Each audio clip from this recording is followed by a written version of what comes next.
Olá pessoal, senhoras e senhores, sejam todos novamente bem-vindos ao meu canal, Moisés Silva, Poesias e Poemas. Para quem gosta de poesias, para quem gosta de poemas, este é o canal. Hoje eu estou usando esse dispositivo aqui, esse fone de ouvidos, por conta de muito barulho externo aqui, aqui do lado de casa, para que não venha interferir no vídeo. Nós estamos fazendo uma série de vídeos dessa pequena antologia alemã, de poetas de língua alemã. Para quem não está acompanhando esses vídeos e esse é o primeiro vídeo, eu recomendo que assista o primeiro vídeo lá, que eu explico a razão, né, e o conteúdo que eu irei passar nessa série de vídeos. Bom, é bem sabido dos senhores que todo bom escritor, todo bom poeta, ele se dedica à sua obra, se dedica ao seu livro, ao seu poema, de uma maneira, eu diria que bem amigável, de maneira bem amorosa, ao ponto aí de a gente ver verdadeiras obras de arte quando lemos, por exemplo, poesia grega, poesia alemã, que é o tema destes vídeos, poesia portuguesa e poesia brasileira também. Então, assim, eu irei hoje fazer uma recitação de dois poemas de um autor de extrema importância para a literatura universal, que é o Johann Wolfgang von Goethe. Acredito que todos praticamente conhecem este autor, este ilustre autor aí, poeta. E o que me chama a atenção no Goethe, que me mais motivou a continuar estudando e lendo a obra dele, não só a beleza literária com que ele escreve, mas de igual modo também a forma como ele dedicava-se aos seus escritos. Ele escreveu um livro chamado Fausto, que tem 2 volumes, e ele demorou, acredito os senhores ou não, mais de 60 anos para terminar esse livro, de tanto que ele se empenhou por deixar um escrito assim de suma importância e bem articulado. Então o autor, ele não pode ser julgado pela quantidade de obras, e sim pelo tempo que ele despende com um livro que ele está fazendo, com a obra que ele está escrevendo. Então, embora muitos autores tenham 100, 200 livros, às vezes não compensa você ler, ao invés de ler, por exemplo, um livro só de Platão ou um livro de Aristóteles. Então, o primeiro poema que eu quero vos recitar do Goethe chama A Lenda da Ferradura, que diz assim: quando ainda obscuro e desconhecido, Nosso Senhor andava na terra.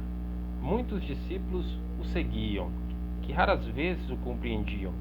Amava doutrinar as massas, nas ruas amplas e nas praças, pois a face dos céus a gente fala melhor e mais livremente. Ali dos seus divinos lábios fluíam os ensinamentos mais sábios. Pela parábola e pelo exemplo, faziam de cada um mercado um templo. Certa vez, quando em paz e santidade chegava com os seus a uma cidade, viu qualquer coisa luzir na estrada, era uma ferradura quebrada. Disse a São Pedro com brandura: Pedro, apanha essa ferradura. Porém São Pedro no momento tinha ocupado o pensamento e absorto em êxtase profundo. Sonhava-se o dominador do mundo, rei, papa ou tal que se pareça.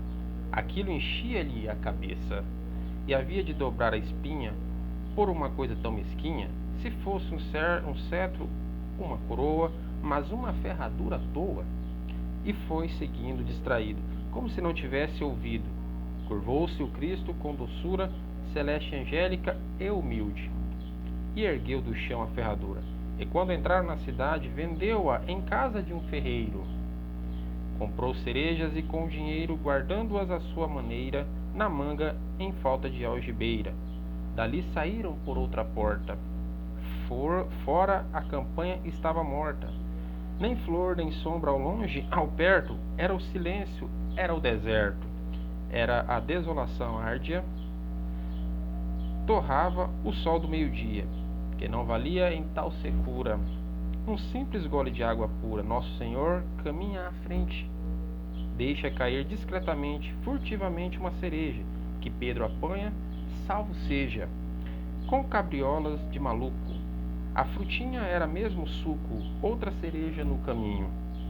Atira o mestre de mansinho, que Pedro apanha vorazmente, e assim por diante, não uma vez somente, fê-lo o Senhor dobrar a espinha, tantas vezes quantas cerejas tinha. Durou a cena um bom pedaço. Por fim disse o Senhor, com ar prazenteiro: Pedro, se fosses mais ligeiro, não tinhas tido este cansaço. Quem cedo e a tempo ao pouco não se obriga, tarde por muito, menos se fadiga. Tradução de Alberto Ramos. Então este primeiro poema do Goethe, uma lenda, obviamente, para quem leu a Bíblia inteira de capa a capa, vai entender perfeitamente que esses escritos não prefiguram nem no Novo nem no Antigo Testamento. Em lugar nenhum você vai encontrar essa criação fictícia e literária que Goethe engendrou aí, utilizando a figura de Pedro e de Jesus Cristo. O segundo poema do Goethe se chama Recomendação. Eu achei interessante porque o Goethe é excepcional. Ele tem um espírito criativo assim que nos encanta. Dificilmente um poeta consegue se equiparar a Goethe pela beleza como ele estruturava os seus poemas. É só vocês lerem o Fausto que vocês vão entender o que eu estou falando. Então esse poema de Goethe chamado Recomendação diz o seguinte: Ai, que deve o homem esperar?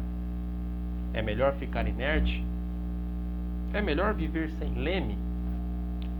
E algum amor se aferrar? Deve em tenda residir? Ou uma casa edificar? Deve-se fiar em rocha, tão sujeita a vacilar? A cada um o seu tanto, cada qual rume com fé. Pense onde se fixar e não caia estando em pé. Tradução aí de Amélia de Rezende Martins.